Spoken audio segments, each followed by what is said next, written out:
I'm lost for words, to be honest. It's extraordinary.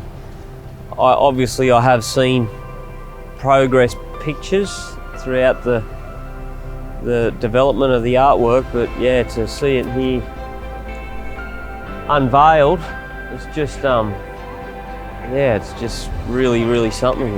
It's very humbling for all of us concerned. We've had some great champions over the last 100 years, but she certainly stands atop as the greatest champion of all.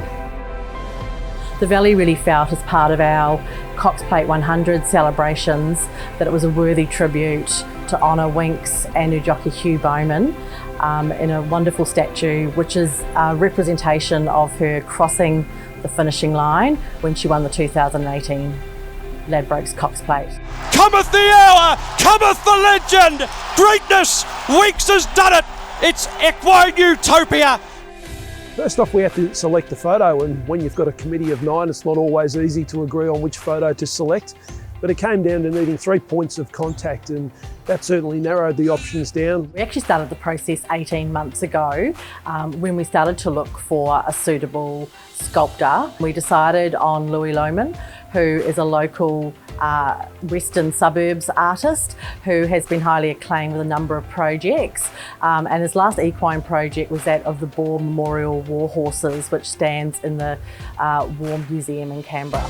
Talk us through when you first got the call to come and be involved in this project. How did you feel and how did it come about? Okay, how did I feel? I thought, how do I tell these folks I've never done a racehorse before?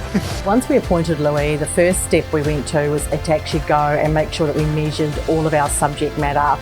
So the first cab off the rank was Winx.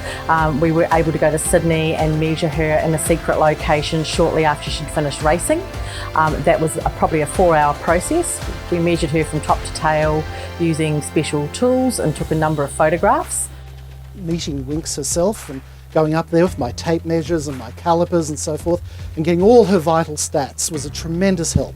And then we repeated the process with Hugh Bowman when he came to my studio, and I measured him up, top to toe, and got all his shoe sizes, everything I needed. He also brought his silks with him, which was again a tremendous help, so I could really see it in front of me. And he posed for me. He got up on a fiberglass horse that I have in the studio, and it was on a turntable, and we took a whole set of photographs of him, so I really had really excellent first-hand information to build the work on. There were several steps involved with making a statue. The first step was to actually make a clay model that was half its size. Once that was satisfactorily produced and signed off by the Winx Connections, then we upgraded that to a full-size model, which then went into the lost wax art process and was made into the full-size bronze model. We made the decision to go at 125% just to make it a little bit more imposing, being elevated above the ground as well. So I think we've made the right call here. It does look spectacular. I'd like to now ask Brian and Hugh to join me so that we can officially unveil Winx 4. Thank you very much.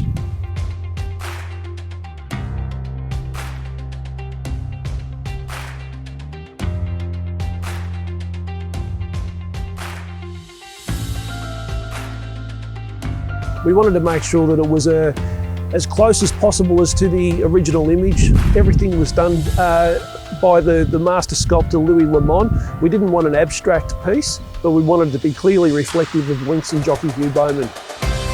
Louis, I have to say, has done an extraordinary job in creating this statue.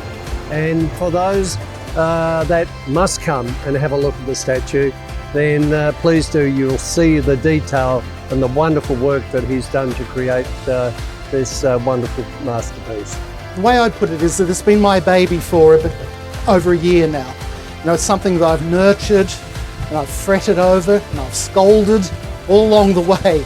And then finally, it is done, and then it goes into the world and it has its own life now that I now have to say goodbye to it. And I can, with confidence this time, I think I've done okay.